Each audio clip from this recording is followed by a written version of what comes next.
From Hollywood, Colgate Tooth Powder for a breath that's sweet and teeth that sparkle presents the Mel Blanc Show with Mary Jane Croft, Joe Kearns, Hans Conried, Earl Ross, the sportsman, Victor Miller and his orchestra, and Mel Blanc, the creator of the voice of Bugs Bunny. What's up, Doc? Playing his new character, Zookie. Hello, everybody. Hello, everybody. Hi. And starring himself in person, Mel Blanc. Good evening, folks.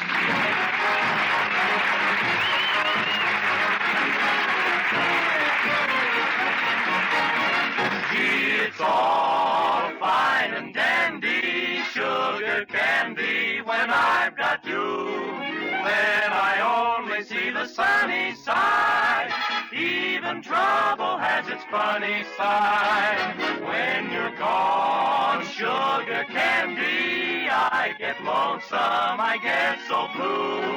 When you're handy, it's fine and dandy, but when you're gone, what can I do?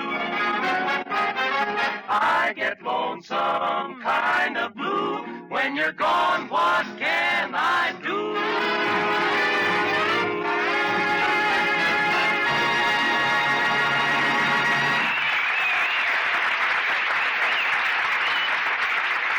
Thank you, sportsman and Victor Miller. Well, last night was date night in Mel Blanc's little town, and in almost every house, prospective father-in-laws were bidding cheery goodbyes to courting swains. In the Anderson house, Mr. Anderson was saying, "Good night, Joe." Good night, Mr. Anderson. And in the Brown household, Mr. Brown was saying, Good night, Sam. Good night, Mr. Brown. and in the Colby house, where Mel Blanc spent the evening courting his girl, Betty, Betty's father, Mr. Colby, was saying, Get out of here and never come back again! Good night, Mr. Colby. So the next morning we find Mel standing in his fix-it shop, talking to Betty's kid brother, Tommy. You know, Tommy, I can't figure your father out. What do you mean, Mel? Well, I don't know whether he likes me or not. Last night he threw me out of the house, and yet the night before he said, Mel, go out and take my car. He even escorted me to the driver's seat and started the motor, waved goodbye, and said, Mel, run her all night. Well, what's wrong with that? In a locked garage? Doesn't look right. Well, it's your own fault, Mel. You act too much like a weakling. I'm a weakling? Your father's the one who's a weakling. Why, yesterday he was strangling me for 10 minutes before he finally let go of my throat. Well, that's because he thought you were dead. Well, I fooled him. Blue is my natural color. Mel, why don't you use a different approach to my old man? Stop walking in on your hands and knees. Why don't you be pleasant? Crack a few jokes. Say, that's a great idea, Tommy. After all, I'm a natural-born comedian. Listen to this great joke, kid. It seems George Washington's father bought him a little hatchet. And that night, little George, instead of chopping down a cherry tree, sneaked into his father's room and tried to take a chip off the old block. You get a chip off the old block. Hatchet, hatchet. Hatchet yourself. You laid it. It's a fine way to talk to your prospective brother-in-law. Don't forget, someday I'll marry your sister Betty, and then, who knows, you may even have a little nephew that looks just like me. So I'll be a monkey's uncle. Oh, now stop kidding yourself, Mel. You'll never marry my sister as long as my father hates you like he does. Yeah, that's what you think. Oh, you better go, Tommy. Here comes my lodge president, Mr. Cushing. He's a very important guy. Oh, is that the lodge Pop is trying to get into? The Loyal Order of Benevolent Zebras? Yeah. Well, greeting, Brother Zebra. Ugga-ugga-boo, ugga-boo-boo, ugga. Greetings, mighty potentate. Ugga-ugga-boo, ugga-boo-boo, ugga. So long, Tommy. This is all secret lodge business. Yeah, I get it. Ugga-ugga-boo. What's such a secret? I said that before I could talk. Well, I just came around to remind you about the important meeting tonight, Mel. Looks like we're about to get that priority to build a new lodge auditorium. Gee, I thought there were a lot of people ahead of us. Well, the top priority went to the pool hall. Then came the saloon, and then the bowling alley. We're ahead of only one person. Who's that? A veteran who wants to build a house. And another thing, Mel, we're voting on Colby's application for membership. I thought Betty's father was voted in last year. Well, he didn't get quite enough votes, so we declared him a zebra without stripes. Well, what's that? A jackass. Well, I sure would like to be there to vote for him, but I've got something more important. I got to go up to Mr. Colby's house and square myself with him. Why, are you in trouble with Colby again? What'd you do this time to make him mad? Well, last night Mr. Colby finally got delivery on his new 1946 console radio. You should have seen it. They delivered it in a beautiful plastic crate. In fact, it was so beautiful it got me all confused. Well, what did you do? I threw out the radio and plugged in the crate. So that's why he tossed you out of the house again, huh? Yeah. I've been tossed on the lawn so much I'm beginning to feel like the afternoon paper. Gee, if I only knew what to do to make Mr. Colby like me. I can't even get near him. Well, Mel, why don't you send your assistant, Zookie, over? You let him deliver a box of candy and attach a personal note. Nothing better. Hey, that's a good idea. Thank you, mighty potentate. Well, anything to help a brother zebra, you know. So long, Mel. Ugga-ugga-boo, ugga-boo-boo, ugga. Ugga-boo-boo, ugga-ugga-boo-boo. Oh, careful, Mel. You slipped up on that password. Well, what do you mean? You uggered when you should have booed. Now to get a box of candy and write a little note. Boy, this is great. I can just see Zookie giving it to Mr. Colby now.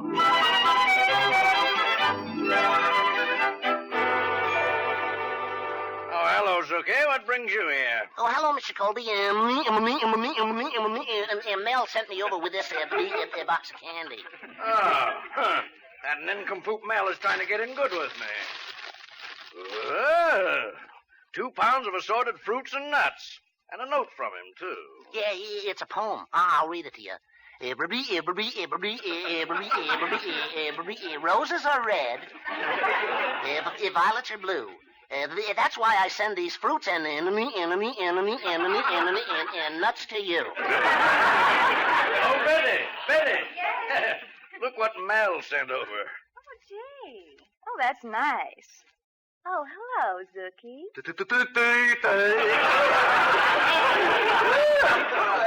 Hello, Betty.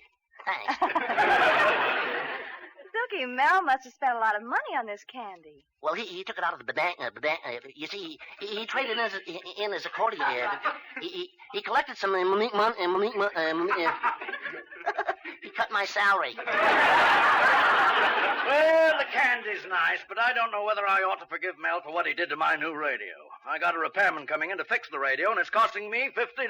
Daddy, why don't you give Mel another chance? I don't want him near that radio. Tonight my favorite program is on, and I want to hear it. Oh, but Mel could fix your radio. He fixed the Anderson radio, and now it brings in all the you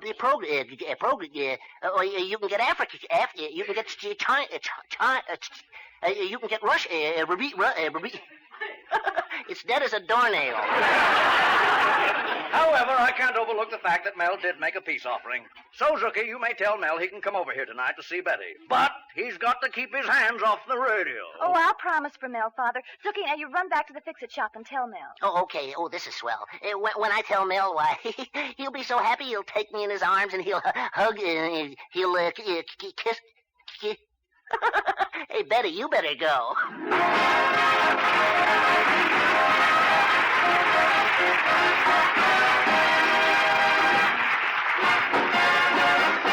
Use Colgate tooth powder, keep smiling just right.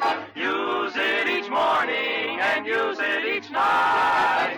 Don't take a chance with your romance. Use Colgate tooth powder. A girl who has a breath of trouble is seldom asked to date up double. Don't let a breath of trouble, unpleasing breath, hurt your popularity. Thousands who don't even suspect it are victims of unpleasing breath. So be on your guard. Do this. Brush your teeth night and morning and before every date with Colgate Tooth Powder. For Colgate Tooth Powder cleans your breath as it cleans your teeth. Yes, scientific tests have definitely proved that in 7 cases out of 10, Colgate Tooth Powder instantly stops unpleasing breath that originates in the mouth. What's more, no dentifrice at any price cleans your teeth more quickly and thoroughly than Colgate Tooth Powder. Remember to buy it first thing. And remember the name, Colgate Tooth Powder, with the accent on powder. Don't take a chance with your romance. Use Colgate tooth powder. back to Victor Miller and the Sportsman doing 5 minutes more.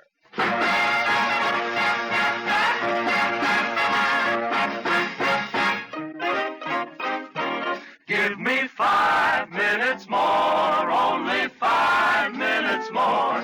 Let me stay in your arms. Do-do-do-do-do, here am I begging for only 5 minutes more, only 5 minutes more of your charm.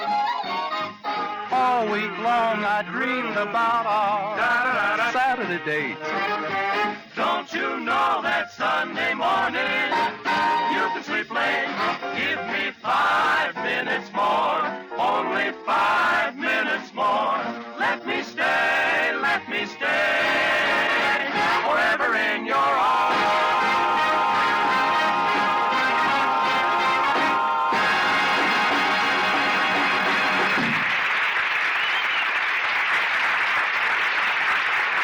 Well, with a gift of a 2-pound box of nuts and fruits, Mel had made Mr. Colby forget the fact that he almost ruined Mr. Colby's brand new 1946 console radio.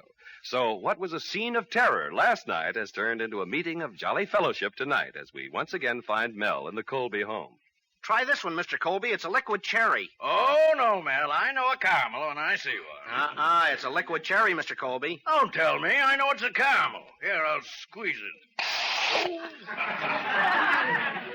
Well, with a little whipped cream on your head, you'd look just like a sundae. You know, Mr. Colby, that's a wonderful radio you got there. Yes, and I've waited 5 years for it. I can hardly wait for the repairman to come and hook it up. Gosh, it's a beauty. 8 push buttons, and all you have to do is press it like... Mr. Colby, get your hands off my throat! Well, you keep your hands off that radio. Oh, but Mr. Colby, I'm the handiest man in this town. Even when I was a kid, they called me Kid Fix-It. I'll never forget when I was 10. There was a gas leak in my neighbor's house. Right away, they called me. So I went down the cellar looking for that gas leak with a candle, a box of matches, and a cigarette lighter. I'll bet they threw you out of the house. What house? But no kidding, I can really fix that radio. Oh, hello, Mel. Hi, Betty. Daddy, are you getting angry again? No, but your boyfriend had better stop his stupid bragging. He's just proving what I've always said. His head is full of hot air. Father, that's not fair. Everyone in town is saying that his head is full of hot air. But believe me, there's nothing in it. Father, Mel is never going to get anywhere unless someone gives him a chance. And who else should give him a chance but those closest to him?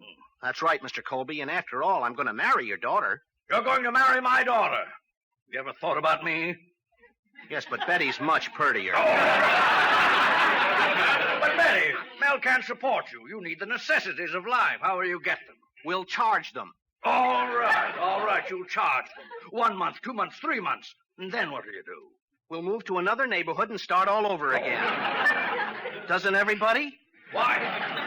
I'd have to be an idiot to let you marry my daughter. Thank you for your consent. Oh, I've had enough of this. I'm going to... Oh, look, Mr. Colby, I've taken all I can from you. Oh, really? What are you going to do about it? How would you like to step outside? That suits me fine. Come on. Okay.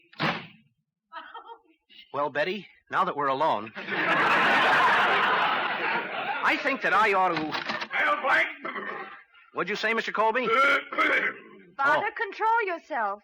You can't strike Mel. After all, he soon may be your own lodge brother. Well, yes. I was supposed to run down to the meeting and see if they'd voted me in. Oh, I'm late already. All right, Betty, you stay here and watch Mel. Now, don't you let him touch that radio. The repairman ought to be here any minute. Now, don't you worry about it. Goodbye, Father. Well, goodbye, Betty. Aren't you going to say goodbye to Mel? You know, there's one thing that worries me, Betty. With your father hating me so much, you're liable to begin to hate me, too. Oh, no, darling. I'll always love you. Even though I don't know exactly why. After all, you're not handsome. You're not intelligent. You're not successful. You're not... Please, Betty, this could go on all night. Well, let's forget about your father for a minute, darling. We're all alone now, and I have a much more important question to ask you. Oh, Mel. Oh, this is so sudden. Oh, Betty. Yes, Mel. Betty, Go on, Mel. ask me that question. All right. Betty, can I fix your father's radio? Mel, you stay away from that radio. No, this is my big chance to show off to your father. But, Mel, are you sure you know what you're doing? Betty, how can I go wrong? Oh, here's the book of instructions. I'll start right from the beginning. It says, follow the instructions in this booklet very carefully, as this radio represents the result of 102 years of extensive electronic research and can be ruined in 5 minutes by a jerk like you.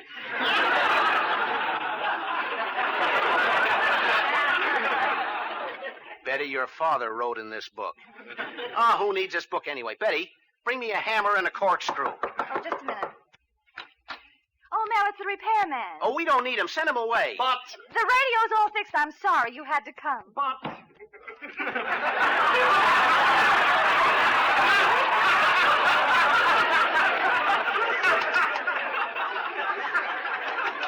Is everything all right, Mel? Sure, Betty, we're all set. But, Mel, there's a tube left over. Well, let's not waste it. Screw it into the chandelier. Well, let's go. Turn the knob, Betty. Nothing's happening. Well, you gotta give the set a chance to warm up. You see, the tubes are beginning to light up. See, it's getting nice and warm. Now the wires are beginning to light up. Hey, now the set is beginning to light up. Shall I call the mechanic? Call the fire department. Oh, don't be silly. I'll pull out the plug. Oh, gosh, you've ruined the radio. Oh, Betty, this is the darkest moment of my life. Well, it's the same for me, Mel. Well, you're a little better off. I left my life insurance policy in your name. Oh, Mel, here comes Father. Why don't you try to get away? Oh, it's too late. Oh, wait a minute. Why should I die without a struggle? I got an idea. I'm a born actor. What are you thinking of, Mel? I'll get in back of the radio set and act. Whatever your father tunes in, I'll do. Oh, Mel, that's ridiculous. Well, sure, I could do it. I'll hop in back of the set right now. Oh, Father, I didn't expect you back so soon. well, I haven't finished voting at the lodge yet, so I came back. Where's Mel? Well, he's in back of the, went back. Oh, went back. That's good. Well, Betty, I just saw the mechanic's truck pull away from the house. Now I can listen to my radio. Oh, but Daddy... Step aside, Betty. It's time for my favorite program, the Movie Guild Playhouse. And tonight they have 2 big stars. I'll turn it on. Oh, Cherie, I love you. I love you. I love you. Oh, Pepe, do you really? Really, do you? Do you really? Oh, Cherie, you know I do. I do. I do. Really? I'm so glad you do. Really, I am. Really. This is dreadful. I'm going to write to the Movie Guild Playhouse people. Address all letters to 160 South Vista Street. This is unbelievable. I got to get some music. Oh, yes, the Philharmonic is on. The Philharmonic? Oh, but Daddy, he can't. I'll just push the button here. And now the house lights dim in Carnegie Hall. The spotlight picks up the conductor as he mounts the podium. And now the orchestra plays the overture from Tristan and Isolde.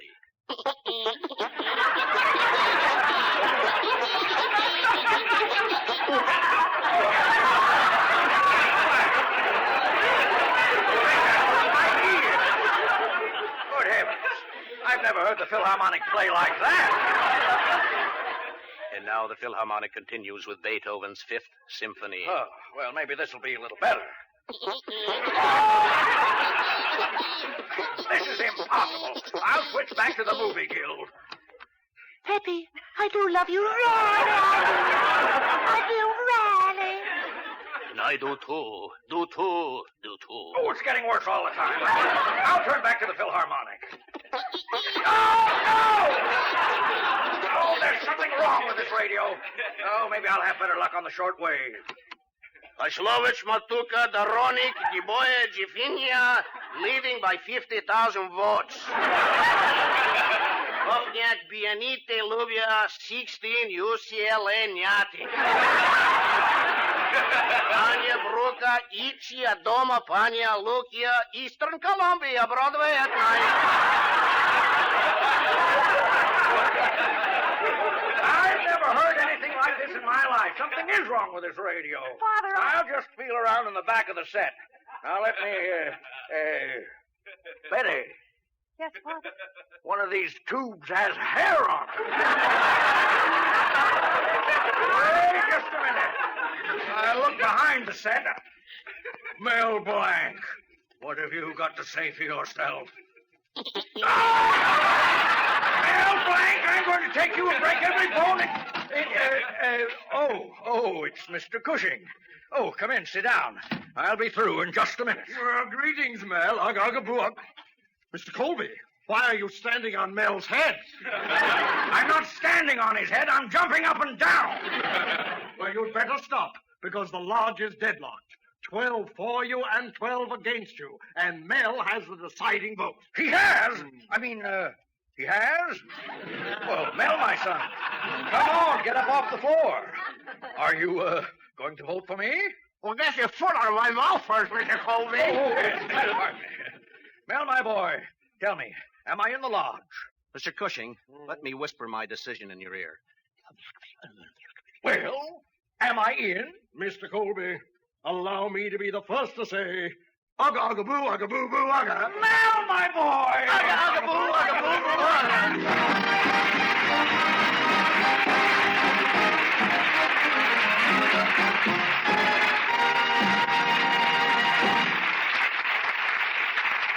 Mel Blanc will be back in just a minute. Use Colgate tooth powder, keep smiling just right. Use it each morning and use it each night. Don't take a chance with your romance. Use Colgate tooth powder. A breath of trouble, unpleasing breath, can lose you friends and alienate people. So ask yourself if you could have this social handicap. Best thing to do is to guard against it. Brush your teeth night and morning and before every date with Colgate tooth powder. For Colgate tooth powder cleans your breath as it cleans your teeth. Yes, scientific tests have definitely proved that in 7 cases out of 10, Colgate tooth powder instantly stops unpleasing breath that originates in the mouth. What's more, no dentifrice at any price cleans your teeth more quickly and thoroughly than Colgate tooth powder. Remember to buy it first thing. And remember the name Colgate tooth powder with the accent on powder. Don't take a chance with your romance. Use Colgate tooth powder.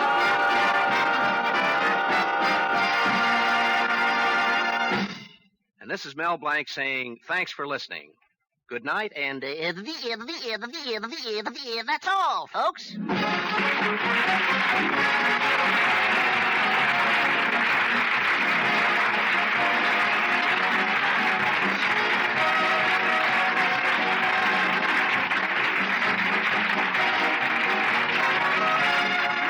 This is Bud Easton reminding you that Colgate tooth powder for a breath that's sweet and teeth that sparkle brings you the Mel Blanc Show every Tuesday at this time. Be sure to join us again next Tuesday night for more fun with Mel and the people you'll meet in Mel Blanc's Fix-It Shop. Say hello to Halo Shampoo for naturally bright and beautiful hair. Remember, even finest soaps and soap shampoos hide the natural luster of your hair with dulling soap film.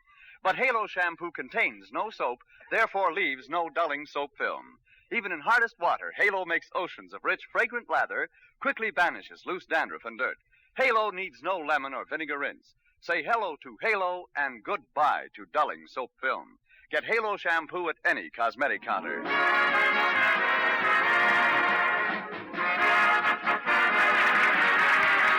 Mel Blanc every Tuesday night at this time.